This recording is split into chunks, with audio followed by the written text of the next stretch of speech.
الحمدللہ رب العالمین، الصلاۃ والسلام علی سید الانبیاء والمرسلین۔ محترم سامعین، خانقاہ بیت الصالحین کی طرف سے السلام علیکم ورحمۃ اللہ۔ محترم سامعین، آج ہم بات کریں گے رزق کی بندش پر۔ اللہ تعالیٰ کے فضل و کرم سے ہمارا یہ یقین ہے، رزق جو ہے اللہ تعالیٰ کی ذات دیتی ہے۔ جس کا جتنا رزق مقرر ہے وہ اس کو مل کر ہی رہے گا۔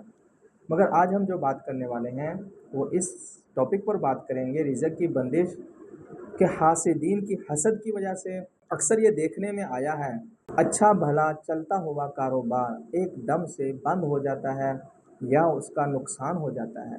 دیکھتے دیکھتے رزق کی برکت جو ہے وہ ختم ہو جاتی ہے۔ جب ایسی صورتحال ہو تو اس بات کو جان لینا چاہیے اس کے پیچھے کسی حاسد دشمن، حسد کرنے والے ایسے بندے کا ہاتھ ہے جو آپ سے بہت زیادہ حسد کرتا ہے، اس میں یا کسی ایسے شخص کا ہاتھ ہے جس کی نظر جو ہے وہ بہت گندی ہے، بد نظر ہے۔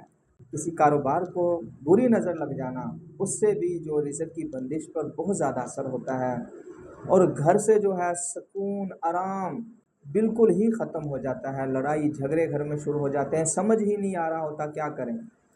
جو بھی کاروبار شروع کرتا ہے بندہ ہر وقت وہ الجھن میں رہتا ہے، اور گھر سے بھی الجھنیں ختم نہیں ہوتی ہیں، پریشانیاں رہتی ہیں۔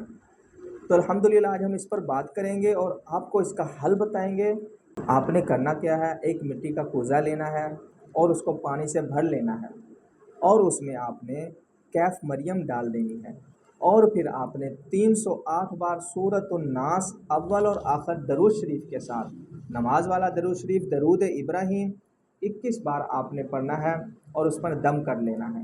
21 دن تک آپ نے یہ عمل انشاءاللہ تعالیٰ کرنا ہے، اور اس پانی کو پینا بھی ہے، خود بھی پینا ہے، اپنے گھر والوں کو بھی پلانا ہے، اور جو آپ کی دکان ہے یا آپ کا دفتر ہے جہاں پر آپ کاروبار کر رہے ہیں وہاں پر چھڑکاؤ بھی کرنا ہے، اور اپنے گھر میں بھی چھڑکاؤ کرنا ہے۔ انشاءاللہ تعالیٰ کسی بھی قسم کی بندش ہوگی انشاءاللہ تعالیٰ اللہ تعالیٰ کے فضل و کرم سے، قرآن پاک کی برکت سے وہ ختم ہو جائے گی۔ فی امان اللہ۔